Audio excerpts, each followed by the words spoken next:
Une vertèbre peut-elle vraiment se déplacer?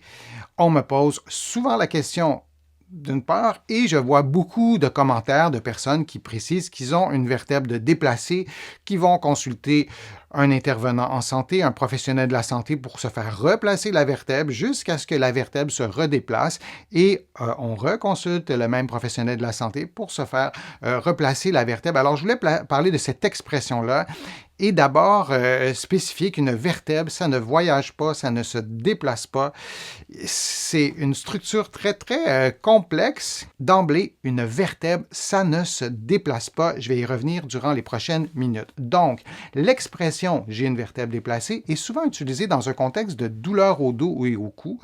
Cependant, du point de vue médical, comme je vous le disais, elle est souvent mal interprétée, ou en tout cas le mot déplacé, il faut le prendre au sens un peu figuré parce que ça ne se déplace pas, comme je vous le disais, et les vertèbres sont maintenues en place par des ligaments, par des muscles, par d'autres structures articulaires, et elles ne se déplacent pas aussi facilement que ça. C'est important de se rappeler, je continue ma démonstration sur les vertèbres déplacées. Si on regarde une colonne vertébrale, dans les 3 plans d'espace, là, on ne voit que les vertèbres avec les disques intervertébraux. On voit que c'est un casse-tête, ni plus ni moins, très complexe à réaliser en ne tenant compte des vertèbres. Et on pourrait les regarder de près. Et quand on place la colonne vertébrale à l'horizontale, on voit qu'il y a des courbures. Et ces courbures-là, elles sont naturelles. Si on a... je vous montre une photo, mais j'ai un squelette à côté de moi, et il est construit comme ça. Les facettes articulaires, les articulations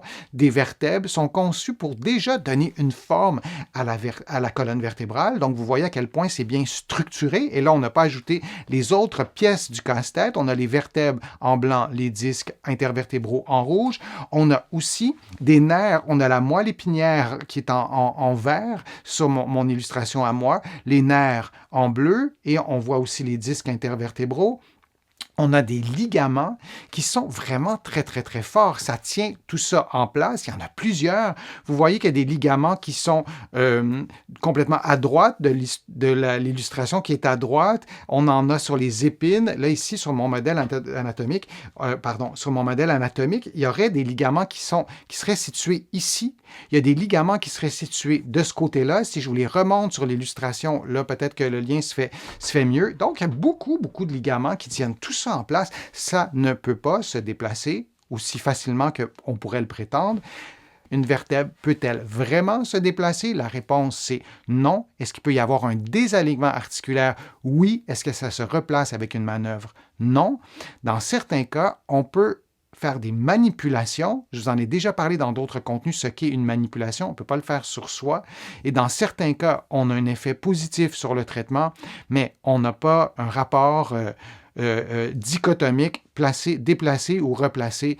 Ça, je pense, c'est erroné de le voir comme ça. Alors, je vous dis à une prochaine fois, à un prochain direct, à une prochaine vidéo. À très bientôt.